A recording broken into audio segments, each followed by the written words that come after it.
Boy wants to talk to you.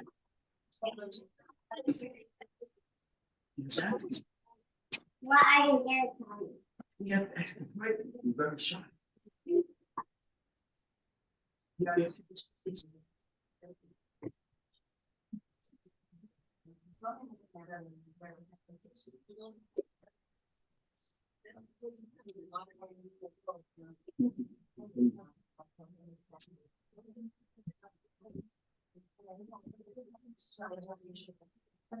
No. No? Well, but someone, but because you go for the come up.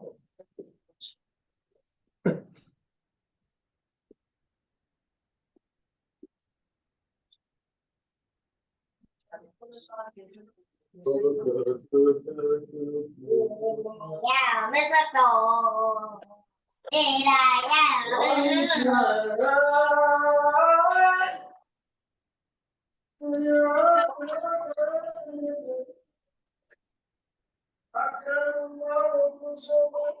I know it's funny.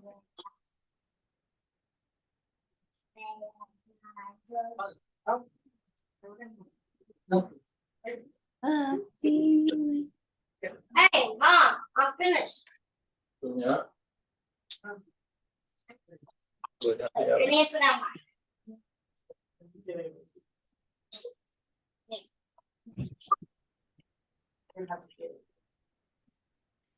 Hey, I'm already set.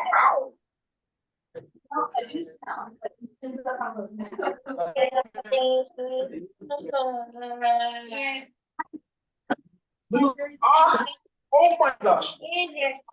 We're disgusting. Wow.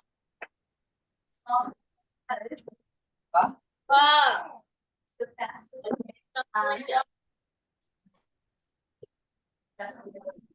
How do you press the bed? Enough, or change your clothes, or see if you find a single pair of shoes in the house. So, since my entire day, being my children, going to masters. When they finish it, they're very hungry. I see. And I also can't even like lip gloss. Can't do that. No. You're a place for hours. That's the way. Oh. There's such discrepancy.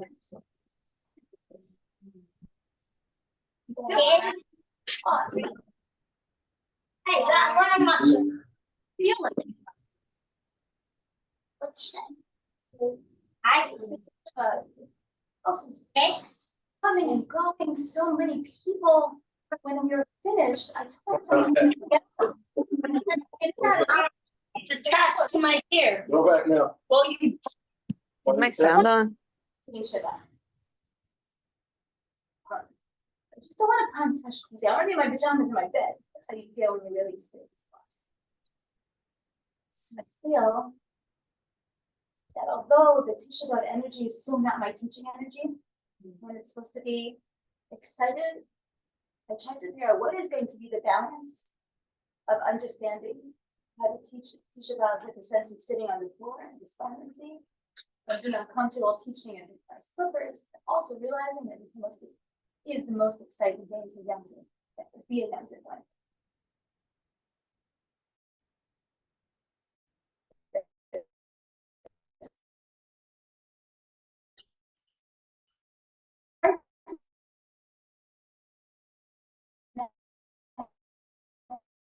The loss of Tisha, that's when this disconnected. At a time, the sense of kiness that I had this morning to tune into?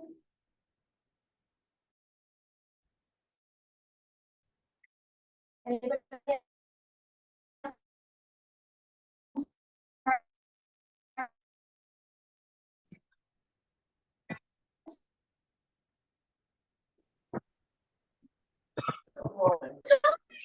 So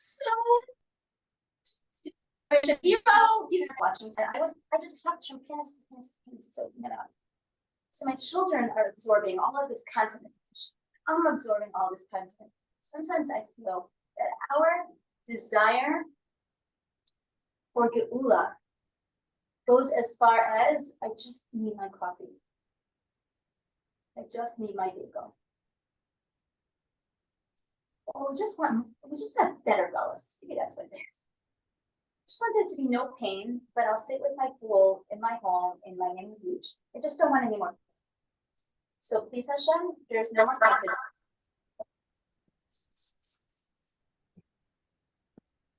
Glad to say that this is just my father-in-law. And unfortunately, it's a kind of done. No more cancer. Okay, Israel's secure. Our border should be secure. That means every single Muslim neighboring nation should be destroyed. That's easy. It's just a simple thing, Hashem. Very easy. So I just need bagels, coffee, no more October 7, and no more cancer. Is that a nice list? And then done. Enough Tisha B'Av's over. And now we can start planning the rest of our summer trips. Anybody thinking, trying to figure out how to plan the rest of your summer trips, realizing this is not Tisha B'Av, I should not be focusing on it. It's so hard to be able to do that. Children are having a hard time. We're having a hard time. Maybe it's because, especially as women, we don't necessarily understand our role in the Gula. So I'm not excited about it. So we're settled for, but just want no more changes. We're not understanding what it really could be. And if we understood what it could be, we'd be excited for the role. Sometimes it can get very depressing. I know that if you spend more than a half a second on social media, and I know many of our students at UT are struggling tremendously, trying to figure out how to navigate their non-Jewish world with their Jewish worlds, trying to understand what it means to be also be proud to be a Jew and wear your Magen David on your campus when you don't quite know who's sitting next to you at your class. So it feels almost overwhelming. As a grandchild of survivors, where I was raised on my bubby and my lady and my Saba and my Safa's lap, for better or for worse, them telling me stories. They always told the stories, sometimes a little bit out of Jewish guilt, and sometimes because they wanted to understand how great it was, because what I came from. Do you realize who you are as an infant? Do you realize what I've been through? And then I get to see you openly as a Jew in Miami Beach, Florida. That enormous gratitude to Kodesh Baruch Hu, the enormous simcha that they had when they were at our Seder table. My brother would say, when I was in the woods, I never would have dreamed. She was in the woods for 2.5 years with a single roof over her head running from the Nazis. I never would have dreamed of gathered around the table. All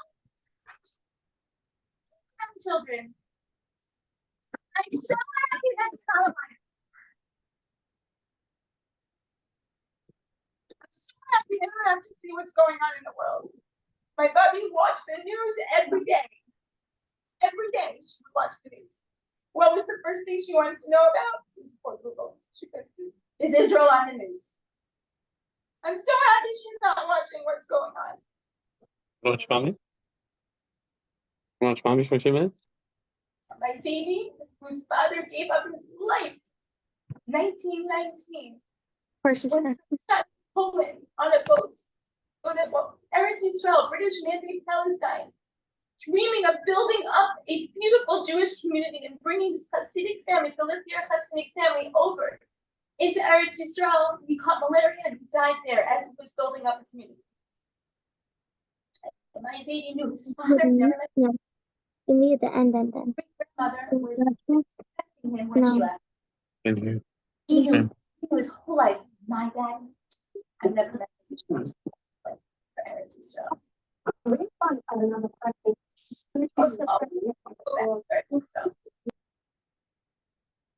First time that we took him to visit his father, he was buried in Harazisa. I've never seen my baby cry like that. I'm so happy my baby's not alive today. Could we feel the colors? So as a grandchild of Holocaust survivors, I wonder, like, this is not what's supposed to happen. They raised me saying, look what we made it through. Now it is a free pass for you. Never again, right? It was so hard to see. And then I could start to feel overwhelmed. Anybody else feel that way once in a while? For now you feel that way. Overwhelmed. It's not supposed to be this way. It's supposed to be from here to Gula. That was it. So I sit on the floor. I said, Eicha, home. Starting off the first word, Eicha, I really felt that way. Hashem, Eicha. How'd you let this happen? How is it possible it couldn't make sense? You add up all the historical facts, if you add up the entire narrative, all of the facts that are going on today, it doesn't make any sense the world should turn against us again. Eicha. And Eicha is the theme, not just of Tisha B'Av, but Eicha seems to be a theme. The Medrash says that two people that said Eicha. The first was Moshe Rabbeinu. How did he say Eicha? His narrative was, Eicha, I'm supposed to be the only person leading this nation. I have Eretz Yisrael in front of me. I have the people in front of me, and he uses the word Eicha. And we'll get back to it in terms of what was he so bothered by when he said, Eicha? The next person we have is Yeshayahu, who says the Medrash. Yeshayahu says, Eicha, how on earth did this city that used to be so beautiful, how did it turn to be so filled with chata'im left and right? Misguided Jews, literally sinful streets, gluttony, glittering with gold, and everybody's just selfish. How is it possible for the city turn this way? And the third person, Yirmiyahu, obviously. Eicha, after the fact, how could it now be a nation that was amongst the highest of all nations, equivalent to the leaders of how on earth could it change so quickly? When you read Eicha from the eyes of a terrible possible future, it makes you not want to that. Yirmiyahu is a Navi, which means he speaks for all the future. Embedded within it are words that tell us of what we are dealing with today. So when you think of the enormous gullahs and thinking and reading through the kinnos that describe unspeakable horrors that we went through with the first temple destruction and then the second temple destruction, leading up till today. You think what was possible in the past is possible today. Then there's one important fact that I think should be the theme that we talk about now, which is that there's a very mysterious narrative that's rooted in Kabbalah, that Tzadok HaKohen speaks about it, but also the Midrashim speak about it, and the Gemara speak about it. And they allude, or they are anything but transparent. Tzadok HaKohen is very clear about it. And this is a running theme in all of the women's programming that we do. The theme is that in Yemos HaMashiach, leading up to the Geula, when we feel a sense of despondency, when we feel a sense of hopelessness, that it's not possible that we're going to be able to make it through, the theme is there's going to be an energy that will make us through. There's going to be an energy that will carry us, push us through, encourage us to the finish line. What is that energy? It's the feminine energy.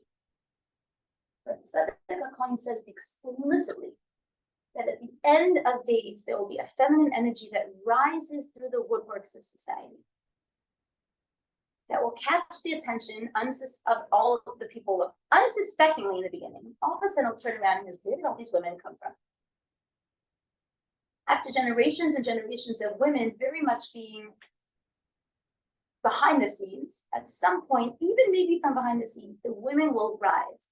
That energy will come through the women, but they will spread to the men and the children as well. Not only that, but we are told that the generation that left Mitzrayim, that experienced the first Geula, the first redemption, that generation of people will be reincarnated in the generation of the ultimate Geula. So the people that we look around today,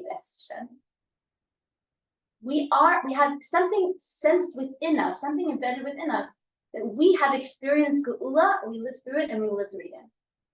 So if the people that experienced that original Geula are reincarnated in the generation leading up to the ultimate Geula, the women that were so instrumental in the original Geula, that it says, B'schus nashim tzidkanios, it was the merit of the women that left Geula, their reincarnation is here today. I don't know who they are. I don't know if they're babies. I don't know if they're in utero. I don't know if they're not born yet, but I know the energy is starting to rise that will give or foster the growth of these women. So that means the people in this room have a very crucial role as we sit on the floor on Tisha B'Av. Sometimes I pinch myself thinking about this. Okay, so it's the schus of the nashim tzidkanios. It's the women that are going to be Geula, not just all women. Okay, so I went to the Science Museum recently. They have a video on black holes, I think. Anybody been to the Science Museum recently? They have a 10, 15-minute video on black holes. I'm the only science nerd that appreciated this. Okay, so I brought my children who are very young. My husband was there. My husband, myself, and the youngest children. Zahav Liba down, so 9 and down. By the end of the film, not a single child was in there anymore. Zahav Liba took them all out because they were going crazy. My husband had a gorgeous, delicious nap. He had fallen asleep. And I'm the only one glued to the screen. Why? Because the exploration, just a 10-minute exploration of the enormity of the outer spaces was enough to make my brain hurt. If you only explore our own universe, our own galaxy, just our own, it takes 100,000 light years to go from one end of our solar system to the other. It's like you're going at the speed of light, it'll take you 100,000 years.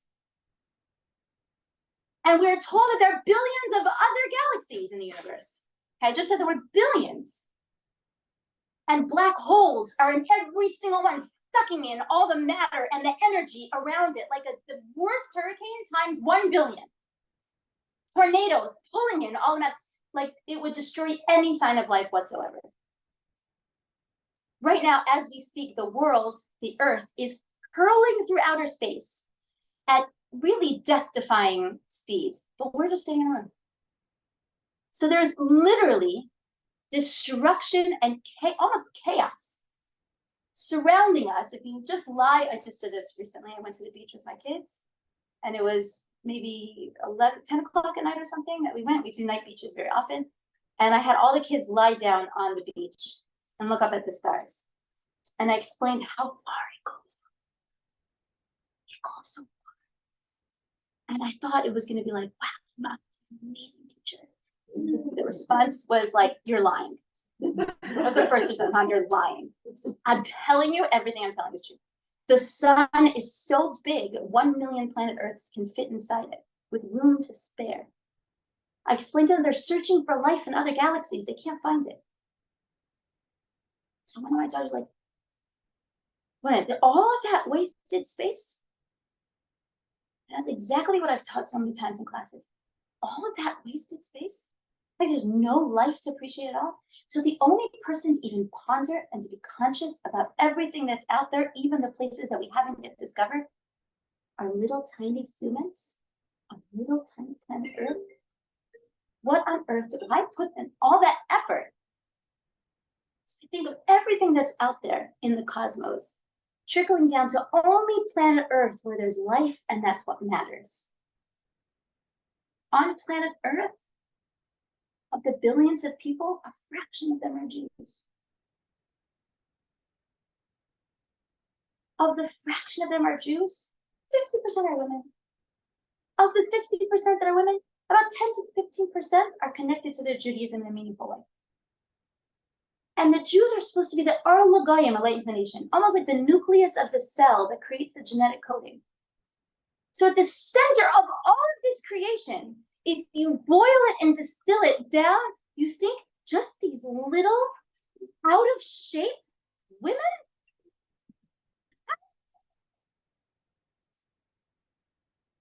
What that means for all of creation, you realize. How are we supposed? It's like the Avengers assemble, right? How are we supposed to see everything? Yet for some reason we are told consistently it's the source of the women that will bring the geula for all of creation. The women who really understand what it means to have a connection with Hashem. So then I take a step back and realize this is such a depressing world. But the difference between a regular person who looks at the depressing world and a Jewish woman who looks at the depressing world is, according to Rabbi Lawrence Kellerman, he gave this analogy. He said if someone walks into a very busy trauma center, and the trauma center is like every room there's someone dying. This person's bleeding, that person needs stitches, there's broken bones and screaming out of agony and pain.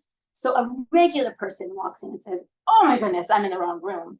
And they run in the opposite direction. Scary stuff. For 14 years to be able to do just exactly that. He looks and he's like, wow, this is gonna be busy work today. I'm gonna have a great busy day. And he goes from room to room to room, saving people's lives. And the blood doesn't scare him. And the guts doesn't scare him. And the pain doesn't scare him. Because he's part of the solution. And the joy of being part of the solution is what women connect to today in our generation. The joy of being part of the solution. What does it mean to be part of the solution? One of the reasons why I think it's so hard for women to connect to what it means to be part of the solution is because I don't think women know what it means to be a woman today. I once stood in front of a crowd of 350 women in Spain. Are you there? Anybody? Any of you students? No? Okay. 350 women in Spain. And I asked them, can you define what it means to be a woman? It was such a struggle. I asked them, raise your hand if you have a hard time defining what it means to be a woman. Most of the hands went up. Why? Well, ironically, when Rav Tzadok HaKohen talks about living in a generation where the feminine energy will rise, do we see it in current events? Do we see that not a single woman cared about being a woman all of a sudden? There were first wave of feminism, then the second wave of feminism, the third wave. You're starting to care. It's often misguided, but we're starting to care. There was no formalized learning for women, and all of a sudden, Sarah Schenier is like, I think we should start an institution that will educate all women. All within the span of all of human history, a tiny little sliver.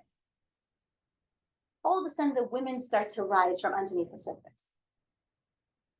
So unless we understand what it means to be a woman, not only that, but a Jewish woman, it's going to be so hard for us to really connect to being part of that solution.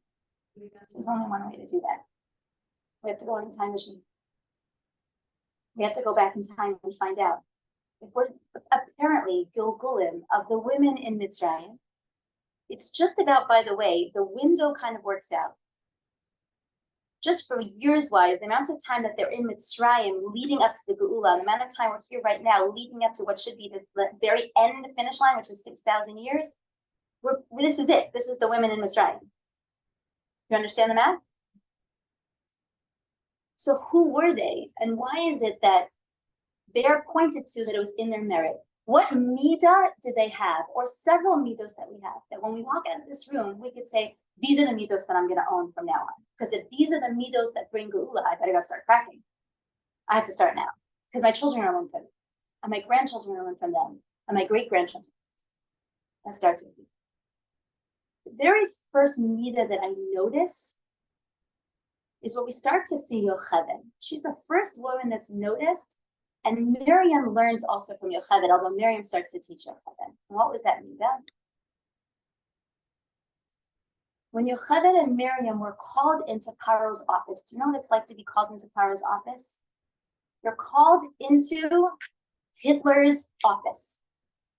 You are going to help me destroy the Jews, or I will put you to death. Now, as someone who visited Poland 10 times, someone who read through the history and understood actually it was quite complicated. Not all Germans were bad. Not all Jews were good. It's so challenging to hear the stories of Jews who, when they were put to the test, that you either turn the Jews of the ghetto over to us or we will shoot you. How do they respond? They turn Jews over. And this is not a statement of judgment at all. It's one of the themes that Yehudia said over and over time when we take the students of Poland, is that we can't judge, we're just learning and understanding the moral dilemmas that they were faced with when they had their own lives put on the line. So their lives were put on the line. And when the task was put on their plate, when there is a baby in front of them and they were told by the dictator to kill the baby or the taskmasters will come after them, how do they respond? They could have easily gotten away with it. I'm sorry, your baby didn't make it. Yet what we see is not just a regular type of compassion, a compassion that they were willing to have compassion for an unsuspecting, vulnerable being at the expense of having compassion for themselves. They had so much compassion they couldn't even put themselves in the equation. When we see the level of evil that is now also rising in the generation, we see something really almost horrifying. I mean, read this too because I don't think I wouldn't do it justice if I didn't read it properly. This is from one of the earliest studies on the situation of children in concentration camps, produced by a prisoner/doctor. And this was his firsthand witness account of the phenomena that he witnessed. The article that is written is The Fate of Children in Auschwitz, and 4 ways that children died in Auschwitz. They were either burned to death immediately on arrival, they were killed in their mother's womb as soon as they were born. Children who were born in the camp, they were allowed to live for a small amount of time, and then they weren't. So it says transports to Auschwitz included between 10 and 20 children who were murdered immediately on arrival. If a mother had a child in her arms during the selection, both were sent to the crematorium. Even if the mother was young and looked healthy. If the grandmother cared for the grandchild, she was sent to the gas, while the child's mother became a camp prisoner. Do you understand what that means? So if we looked at the crowds, you would see people throwing babies around. I don't want the baby. Because whoever was holding the baby would go to the gas chambers with the child.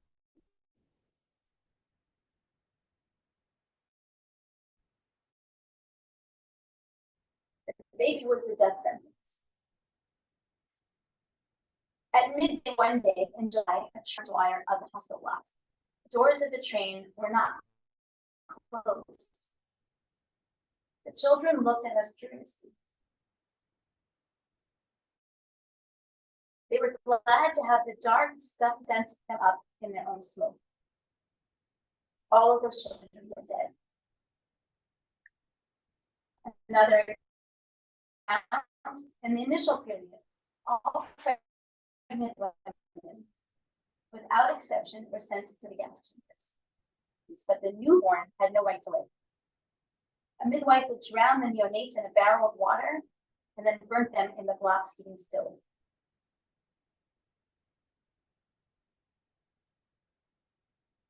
One train brought about 100 pregnant women. They were brought to the camp hospital, and regardless of the term of the pregnancy, all of them had their uteruses perforated.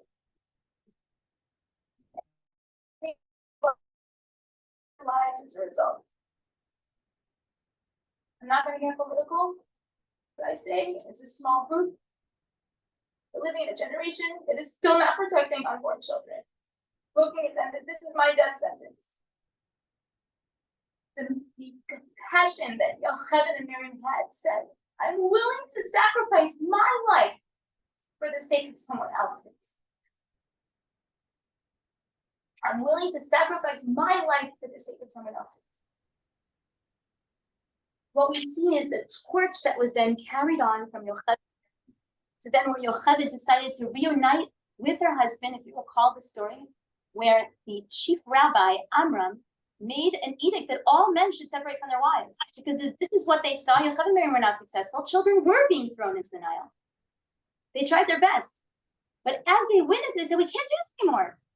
Women hiding their pregnancies, then going to the labor stool, then giving birth, and then for the children to be ripped from their wombs and thrown into the Nile was an unbearable sight. So they said, we can't make any more children. And it was Miriam who turned to Yocheved and said, you're worse, or Amram, you're worse because you're killing the baby boys and the baby girls. And the familiar story that we hear over and over again, there's one thing that we forget. It was Yocheved's decision to reunite with her husband, encouraging him, that encouraged all the other women to do that. But one baby was born out of that reunification. And that baby saves the entire Jewish nation. If only women knew that the compassion and the resilience that we have in darkness, the next child that we give birth to could be Mashiach. If only we knew the opportunity that we have. So the compassion that we have. And the second thing is that we glow in the dark. That when it gets bad, we seem to get stronger. Can I say that again? When it gets bad, we seem to get stronger. That we have the strength to say, no, we will make children, even if it's hard.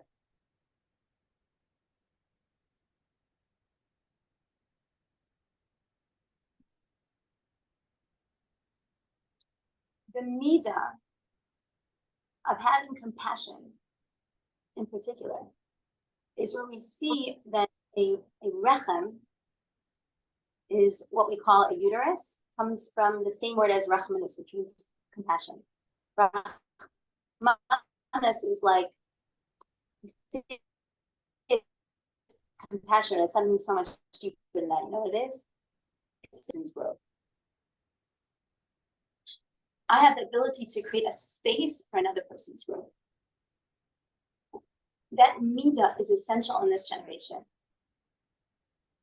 If we can look at our families, look at our communities, if we can look at the people that are in our lives and say, I have the ability to foster this person's growth. It's not gonna be easy for me, that's for sure. It's not gonna be painless. It means actually I have to pull myself back and make myself a teeny bit smaller. But I can foster this person's growth. Want to hear something amazing? When I was into kinnis today, I thought maybe I'd get some inspiration about what to say today. I tuned into, where was it? It was Rabbi Leaf, Rav Moshe took a leaf. I was listening to his kinnis, and I literally wanted to speak about the concept of Rahmanas in our generation, owning what it means to have true compassion on other people.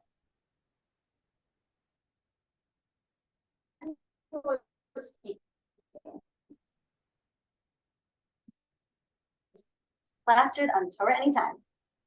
People tuning in live, all watching him as he's getting into the moment with kinnis, and all of a sudden I see the back of a man in a bright red shirt go smack in front of the camera. The Torah Anytime camera. Have you ever seen a Torah Anytime camera? I've only seen it once. They sent something to a shiur of mine. I was like, I'm not going on Torah again. But they were there anyway. So I have one class on Torah Anytime. I asked them never to do it again. So they're there, the camera, and he goes in between Rabbi Leaf and the camera. So that's why I see him. I don't see his face. He was he was taking up the entire screen. Then all of a sudden he shifted a little bit and he bends down into Rabbi Leaf's ear and whispers something in his ear. And Rabbi Leaf stops everything. He was so in the zone. His eyes were like closed. He was in it, opens eyes. And he pulls out his wallet and he gives the guy $20. It was a collector. It was a collector that literally either didn't know there was a camera there or he was missing social skills. And it was clear based on the further interaction. Rabbi Leaf said, you can go around the room and ask anybody you want for money. He said, I can ask anybody? And he went just quiet. And he gave her bracha, hatzlacha, he's really successful. I said, but there's in the middle of kinnis. He's blocking the whole entire screen. And I only see his left ear as he's speaking. I see him, but it was the best shir I heard all morning. Having compassion for someone at your own expense. Such patience at that moment. That is the midah of Geula.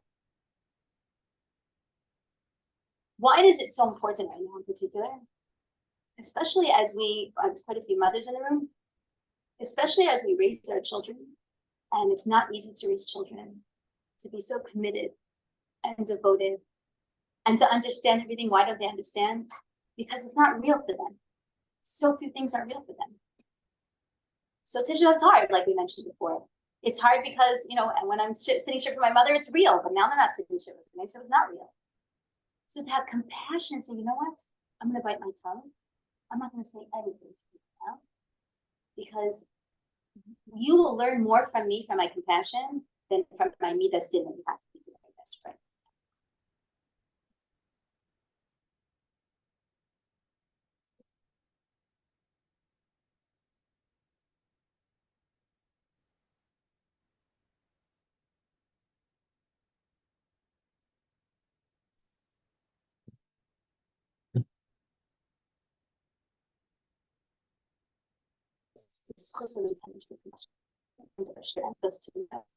Remember how we see the torch being carried from Lebanon and Miriam, then and then puts him into the now following the Geula right now. Moshe, she follows and makes sure nothing's going to happen to him. And what does happen to him? Her worst.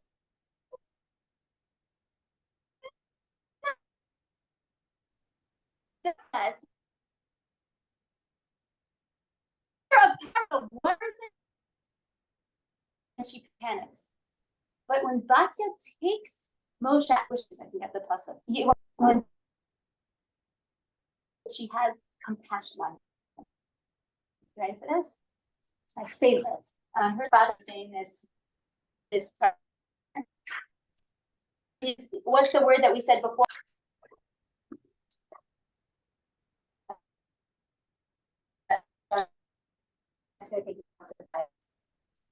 Instead of brachman,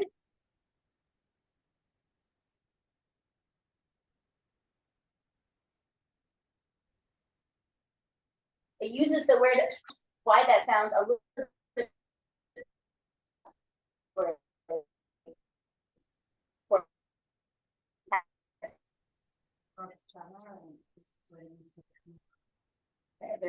and we say it every single day. Okay?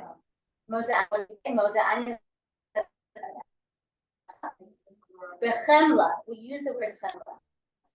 So I'm davening outside. He said, Adina, what are you up to? I said, literally, I asked Modani because I was taking care of kids all morning. He said, you want to hear a good word on Modani? He said, when we say Bechemla Rabba Alunasecha, first we say Modani. Thank you, Hashem, for giving me another day. You're the Melech Chai V'Kayam. You are literally the eternal king. There's nothing that existed before you. There's nothing that will exist after you. It is, remember we talked about the cosmos? It is so big, it makes your brain hurt. That's how huge it is to be the Melech Chai V'Kayam. Shechazar to be nishmas, you gave me like another chance. Bechemla is the word. So what's the difference between chemla and rachamim? Rachamim is a sense of compassion, but it really comes from more pitiful, merciful type experience, which is like you're going down the street and there's a homeless guy in the street. So you have rachmanus on him, so you give him $1. But chemla is when you're on a stage and there's a bunch of judges and they notice your talent and they say, I'm going to give you $1 million. Like Britain's Got Talent. You are worth investing. Chemla means that you see something and you see its greatness, and so therefore that's the reason why you're going to be compassionate. When Basya looked at Moshe, this tiny little baby that she recognized was Jewish because he had a bris milah, and she sees this baby and she realizes she was raised in a home that told her that this is vermin, and this is evil, and they are the greatest threat to Egyptian civilization. Does that sound familiar? that Jews are the greatest threat to civilization? She looks at him, but she sees a glow in his face, and she says, if I take him out of the water right now, this is going to be greatness. She had Nevuah herself. She realized she had the ability to be able to invest in this child so that he could do something big. This is, by the way, the reason why she was called Batya. She didn't consider herself the daughter of Paro at all. Who was she the daughter of? Hashem. The midah that we see of having rachmanas. Then we have the midah of having strength in darkness. And then we have another midah that we learn from Basya, which I think is so critical. Basya was raised with a certain set of values. This is considered normal. This is the way of the world. This is what we call culture. This is ethics, whatever it is. But this is how she was raised. She chose to be unpopular and different against how she was raised. She chose Hashem instead. The concept of being a Batya means that when you look to the right of you and you look to the left of you, and every person is doing the exact same thing, as a Jewish woman, you're not afraid to do something different. Now that even can translate down to, even in our Jewish community, when something is considered normal, but it's not exactly the right thing to do. Just because everybody does it, the midah of a Jewish woman says, but I'm a trendsetter. And I don't mind doing it differently. Because I'm a daughter of only one person. This is not a rejection of parents at all. It's a rejection of the parental culture in which we are raised, saying, I'm just not going to do that. Because Jewish women, we do things differently. I'm the daughter of a Jew. Those three midos were the beginning of the Geula. But then we see a fourth midah arise just before they're about to leave. What was that midah? It was a very curious time because Geula was like brimming in the air. You felt it, you smelled it. Hashem already showed that he was in control, yet there was still an enormous amount of fear. This is a very, very sad part of the Pesach story that we neglect to talk about because we don't want to tell our children this part because it's so much easier to say, and Hashem saved us, and we left. It's just not fully true. Because we know it took all the way up to Makas Choshech to identify who exactly was going to leave Mitzrayim. Even, this is such a painful thing to think about, even as the Jews were witnessing Nisim Galuyim, nature literally changing before their eyes, literally, is that not clear that there is a God? This was literally the promise of Avraham Avinu. It was given to Avraham Avinu. The beginning was starting right now. Yet, up to Makas Choshech, there were still people who didn't merit to leave. What did they do wrong? They didn't think they were going to leave. That's what they did wrong. They didn't think they were going to make it out. Maybe they just wanted a better gullus. They don't want a Geula. I don't know what Geula means. I have to move from Miami? I don't know what it means.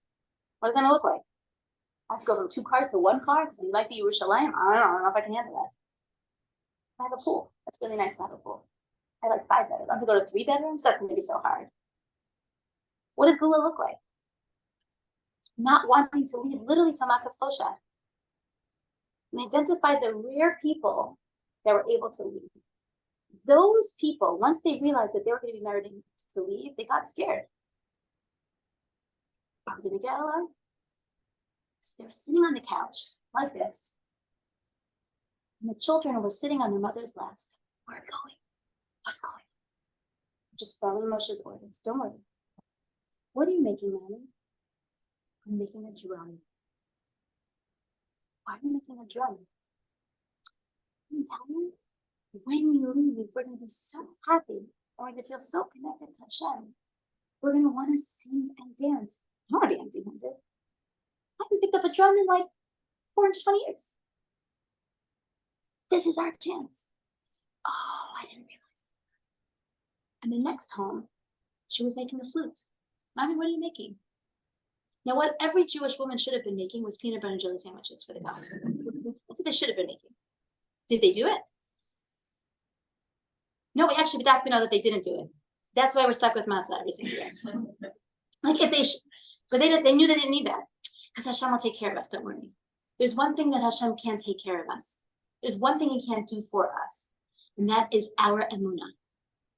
So I'm going to get busy with instruments. Food, He'll take care of that. The concept of tikva, of having a sense of hope even when it's dark, when you look to the right of you and it's dark, and you look to the left of you and it's dark, and you look to the front of you and it's dark, and I think I'm so happy that my grandparents are not alive today. That's my first initial thought. But then the metacognitive thought, which is what we call the Yetzer Tov, that we reintroduce and we say, but I'm a Gilgal of the women in Mitzrayim. I never lose hope. The concept of tikva, the root of it is kav, that she stays connected, not to what is in front of her now. When you look on the news and when you look on social media, that's called disconnection. What is kav? Kav means I choose to throw a rope into the future of all of the nevuos that I've learned in great detail of what Mashiach is going to be like. I'm going to throw a rope down there. I'm going to connect myself to that.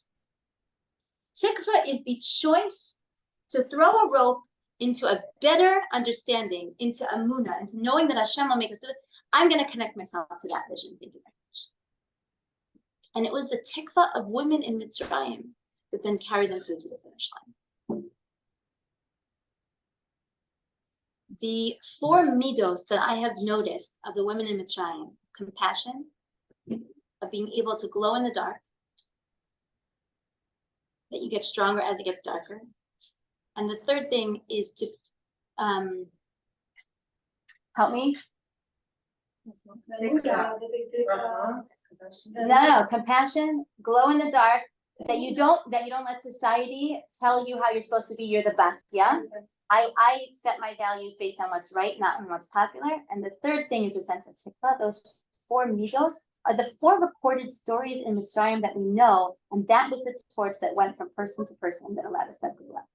So this is how we turn tragedy into triumph, is working on these 4 midos. You know what's interesting about these things? You don't have to be married to work on them. You don't have to still have children in your home. They could have been grown up. You can still work on them. Whatever stage of life, Hashem presents us with opportunities to work on these 4 things. If enough women work on these 4 qualities, there's a guarantee for Gula.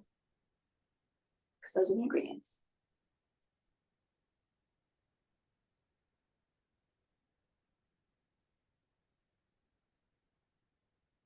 Because I'm a mother, I'm still in my mothering stage, I'll give the following story. It cannot be underestimated. I'm going to go back to compassion. It cannot be underestimated what it means to have compassion. I heard this story from, I think, let me see if Rabbi Goldwasser. I heard this story from Rabbi Goldwasser 3 years ago, I believe. He said that there was a girl, a woman, I believe he connected to her when she was already a woman, who went through a very rough time when she was younger. She was abused in her home, and then she was sent to a foster home. She didn't do well in the foster home. She had a terrible childhood. When she went to school, she was bullied. And she felt like at some point there was no way out. The principal of the 3rd school that she was sent to after being kicked out of the first 2, the principal of that school looked at her, think of Basia, right? Looked at her and said, she's worth investing in. I have compassion for her. She's going through a dark time. It doesn't really matter. I have hope in this kid. And said, you know what? I think you have so much potential. And invested in her like literally she was his own daughter. When he carried her literally through high school, helped her get married off, and she ended up being an extraordinarily successful woman. Yeah.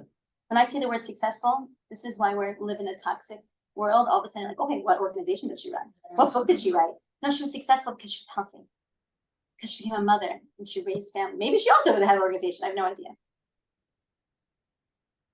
Someone came into her home and asked her the story of a mezuzah that was on her front door. You see, it was a unique mezuzah. She said, this mezuzah was given to me by this principal who saved my life multiple times over. I put it in my front door to remind me that I'm saving lives in this house. Saving lives. My children, I'm saving lives. Everybody else walks through this door. Reb David Goldwasser said that's how he met this woman who walked through the door. And I think he was the one who asked her, if I'm not mistaken, or someone else told the story and asked him.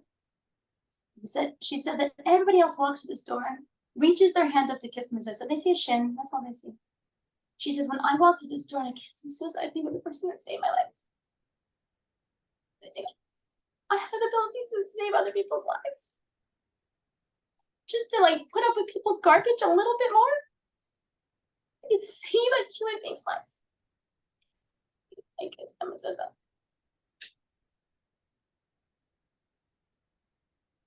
Every woman has the ability to save people's lives through these middos. If every woman in this room can think of one person, two people, three people, that challenges them, that pushes them to their limits. If every person can think of one situation in their life, they feel there's no tikva. If every person in this room can think of one thing that connects them deeply to this mitos, these four things, and work on it every single day. I put it in my siddur, like right after Moda'ani. These are the four things, and I think, okay, in what category am I going to work on these four things every single day? And I realize whatever I plan, Hashem decides he's going to send me something entirely different. He's like, no, that's not my list. I have a different list. I'm going to just throw another thing on top. Don't worry. The Kadosh Baruch Hu in His infinite wisdom is gifting women with opportunities to work on these midos. So how do we look at it? We look at it as, oy vey, it's a problem. That's exactly how we look at his opportunities to work on these midos. My child, he's the problem one.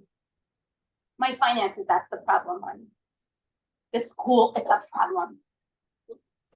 When it's literally the opposite. It's Hashem saying, you need to muster the courage to have these midos. The future of the generations are literally relying on these midos. If your daughters don't have it,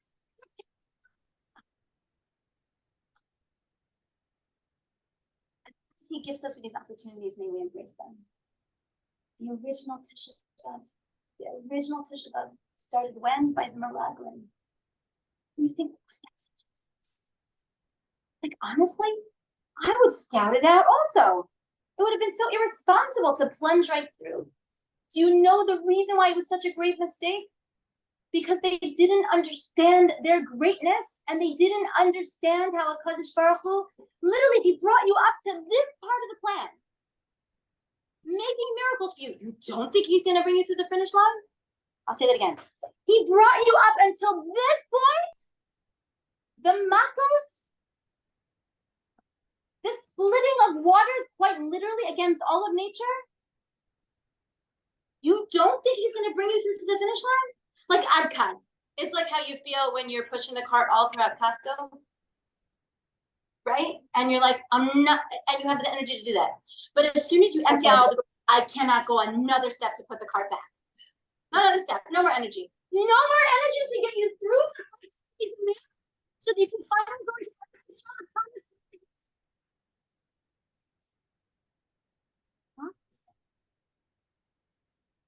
Do you know what the Kli Yakar says? I think you heard this. The Kli Yakar says that it was okay if they sent in spies. They just should have done it right. And the Kli Yakar explicitly says that if they would have sent in women, there would have been no Tisha B'Av. Do you understand that? If they would have sent in women, they would have come, the women would have come after they saw the giants, after they saw the fortified cities, after they saw the women hard, a bunch of runaway slaves fighting the established nation. They would have come out and they would have said, guys, we have our work to do. Let's roll up our sleeves and get the job done. And then we wouldn't have been sitting on the floor today.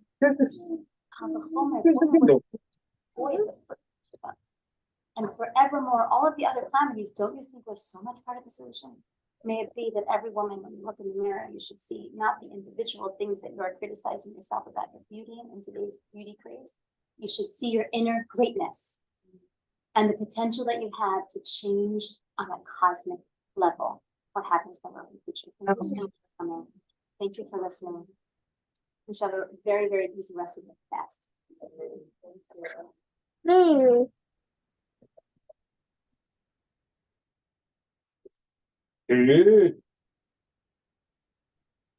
Tu muñeca de mí también.